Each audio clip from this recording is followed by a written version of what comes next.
Welcome to Criminal Verse, where every crime hides a story. Today, we are re-delving into one of Hollywood's most infamous and chilling unsolved mysteries, the case of the Black Dahlia. For decades, this story has haunted Los Angeles, a dark tale of ambition, brutality, and justice denied. Who was Elizabeth Short, and what really happened in the final terrifying days of her life? Elizabeth Short grew up in Massachusetts during the Great Depression. Even from a young age, she was known for her ambition and captivating charm. Dreaming of stardom, she eventually made her way west to Hollywood, hoping to see her name in lights. But the reality of Tinseltown was far from the glamorous fantasy. She lived a transient life, moving between cheap hotels, boarding houses, and the homes of friends and acquaintances.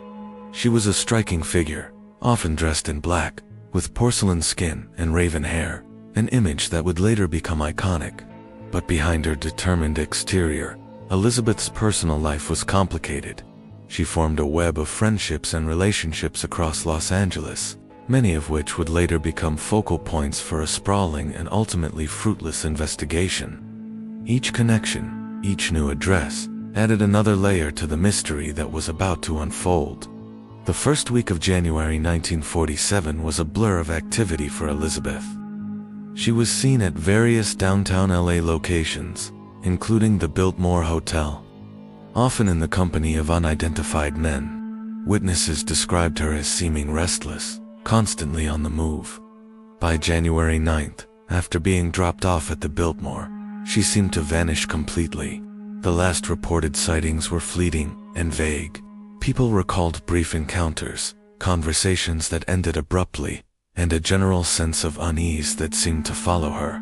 It was as if she was walking a tightrope, and in those final days, the rope finally snapped.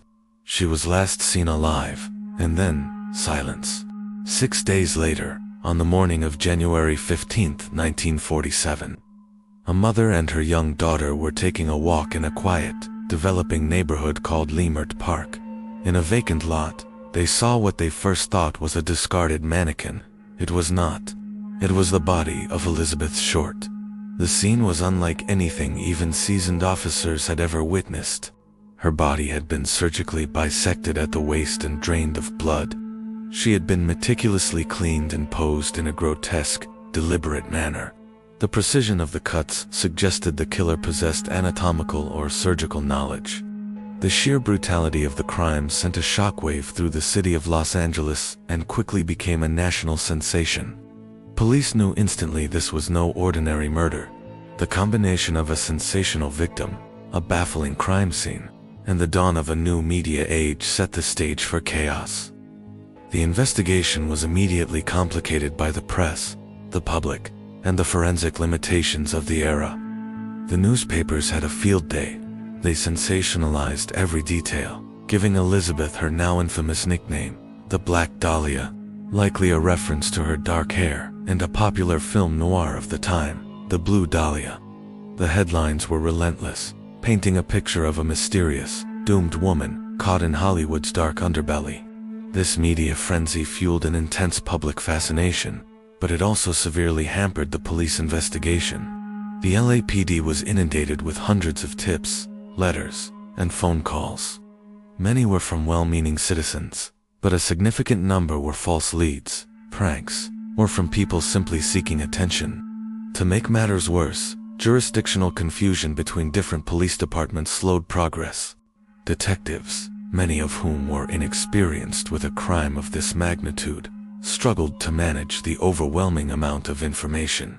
Crucially, leaks from within the police department to the press created further chaos, sometimes tainting potential evidence and sending investigators chasing ghosts.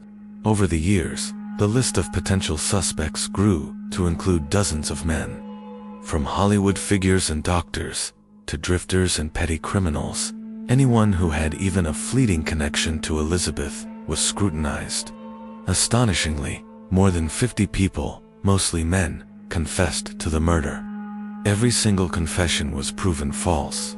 Some were seeking a moment of fame, others were mentally unstable, but none had the details right. High-profile suspects, like a prominent Los Angeles doctor, were privately investigated but never publicly named. Other theories pointed to jilted lovers or figures from the city's criminal underworld. Despite an exhaustive investigation that spanned decades and involved thousands of man-hours, no one was ever charged with the crime. The forensic technology of the 1940s was simply not advanced enough. Without DNA, modern surveillance, or digital forensics, solving a case where the killer left so few traditional clues was a nearly impossible task. Modern experts who have re-examined the case often point to the killer's psychological profile. The meticulous nature of the crime, the cleaning of the body, the deliberate posing suggests a highly organized, intelligent, and controlling individual. The surgical precision of the mutilation points strongly towards someone with medical training, like a doctor or a mortician. This person likely felt a sense of power and omnipotence, staging the body to shock and taunt society and the police. Behavioral analysts believe the killer was probably a local, someone familiar with the Leimert Park area, who was able to transport and dispose of the body without being seen. Other theories are just as compelling. Could it have been connected to the shadowy side of the Hollywood studio system?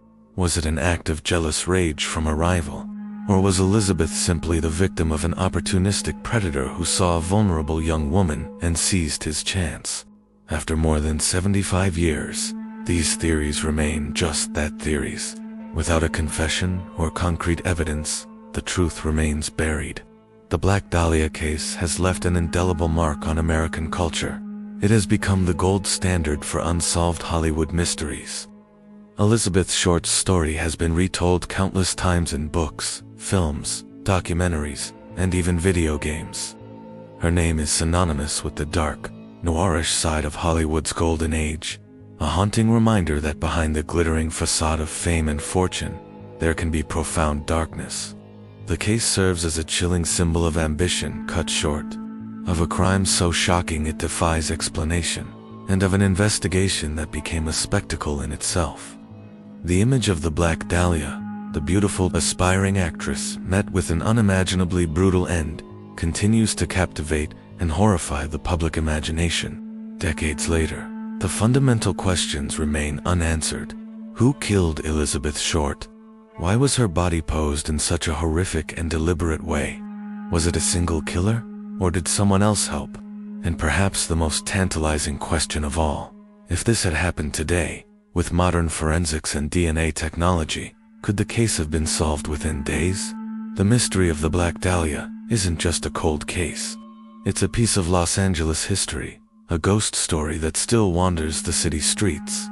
Hollywood's darkest secret remains locked away, a puzzle with too many missing pieces. Thank you for joining us at Criminal Verse. If you found this case as fascinating as we do, make sure to subscribe and hit the notification bell so you don't miss our next investigation. Until then, stay curious.